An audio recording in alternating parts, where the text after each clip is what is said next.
చూస్తున్నారు కదా మా మమ్మీ మొత్తం అయితే ఊసి ఎత్తుతుంది పేడ. సో దాని దగ్గరకు అయితే పోయింది అసలు. చూస్తున్నారు కదా ఎంత దగ్గర ఉందో అసలు. అది మా మమ్మీని ఏమంటారు, మమ్మీ కొంచెం జాగ్రత్తగా ఉండు మమ్మీ, ఇంకలికి రా. అది చూడు ఇట్లా ఉంటుంది, అది నీదికి దగ్గరకు వస్తుంది, నాకు భయం అవుతుంది. సో మా మమ్మీ అయితే ఊడ్చి ఎత్తుదామని చూస్తుంది. ఎందుకంటే మొత్తం కడగకపోయినా కనీసం ఎత్తుదామని చెప్పి అయితే ఎత్తుతుంది. ఎందుకంటే ఆవులని మమ్మీ మేమేందుకు చేయబెట్టి తీస్తున్నా, నువ్వు షాటతో ఎత్తుతున్నావు అనుకున్నా. ఏ జరుగు ఇంకాకి, జరుగు నువ్వు ఇంకాకి జరుగు మమ్మీ. మమ్మీ భయం అయితే ఫస్ట్ ఇంకాకి జరుగు.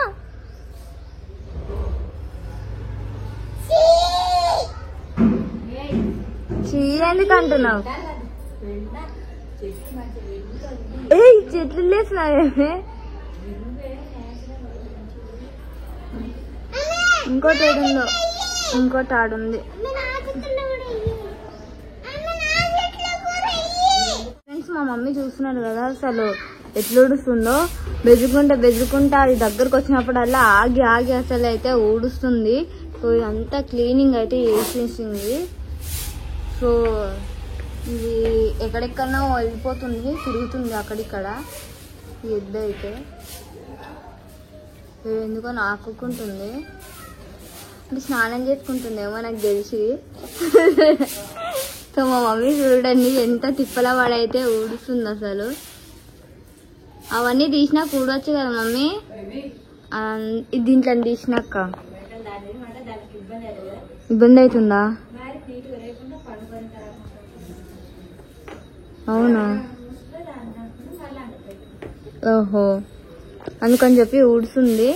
మమ్మీ మమ్మీ జరుగు, మమ్మీ మమ్మీ జరుగు, మమ్మీ జరుగు, జరుగు మమ్మీ జరుగు జరుగు.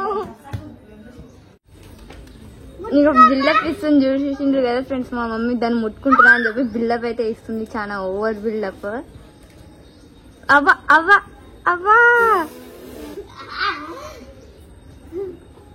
సో ఇదైతే కొంచెం భయంకరంగా చూస్తుంది, భయంకరంగా చూసినట్టయితే చేస్తుంది. అదైతే చాలా ఏమంటారంటే అమాయకులు దానిలాగా అయితే కొడుతుంది అమాయకంగా. హాయ్ ఫ్రెండ్స్, ఇప్పుడే మా డాడీ అయితే ఎద్దులు అయితే తీసుకొచ్చిండు. సో చాలా ఎండకు ఎద్దు గడ్డి అనుకుంటే అట్లా కన్ఫ్యూజ్ అయితే అవుతున్నాను. సో గడ్డి అయితే తీసుకొచ్చిండు ఎద్దులకని. సో ఎండలు వచ్చినందుకు చాలా అలసిపోతుండు కదా. అసలు ఈ మధ్యలో మా డాడీ వాటర్ అయితే చాలా తాగుతున్నాడు బయటికి పోయి వస్తే, ఎందుకంటే ఎండలు బయట అట్లా ఉన్నాయి. సో మీ సైడ్ కూడా ఎండలు ఇట్లా ఉన్నాయి అనేది అయితే కామెంట్ చేయండి. బండి మీద ఇప్పుడే పెట్టుకొని వచ్చిన మూపే చూస్తున్నారు నల్లగా. డబ్బులు చెప్తున్నా,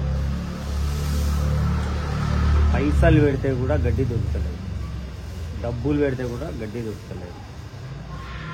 రైతులు ఎంత ఇబ్బంది పడుతున్నారో, ఆవులు పెంచుకునే వాళ్ళు, బర్రెలు పెంచుకునే వాళ్ళు ఎంత ఇబ్బంది పడుతున్నారో నిజంగా చెప్తున్నా.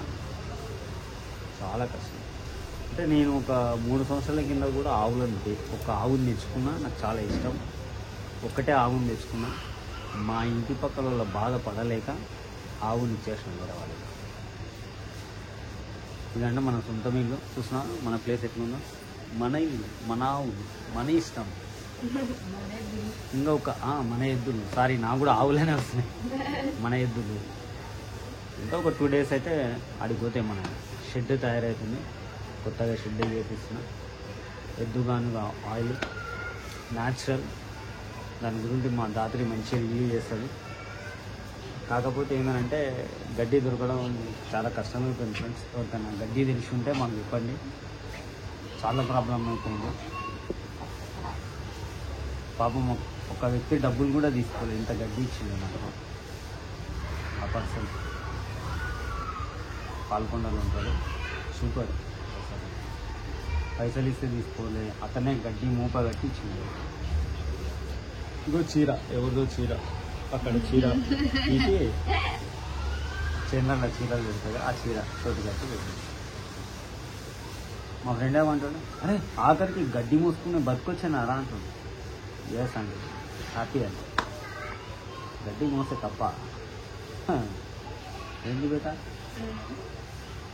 ఏమేమో మాట్లాడతారు జనాలు. మన ఇష్టం, మనకేది నచ్చుతుంది మనం చేస్తాం. నాకు ఇష్టం వ్యవసాయం, పంట, పొలాలు, కుక్కలు, నక్కలు, పిట్టలు అన్నీ. సబ్స్క్రైబ్. ఓకే, ఆడేస్తే గుంజుకొని తింటారని మొత్తం.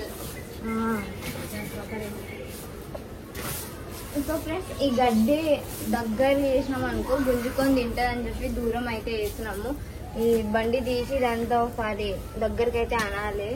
సో బైక్ మీద కూడా దుమ్ము అయితే చాలా పడుతుంది. పాపం మా డాడీ అంత లాభం ఉంటుంది బండి మీద పెట్టుకొని ఎట్లా నడుపుకుంటూ వచ్చిందో. అవ్వా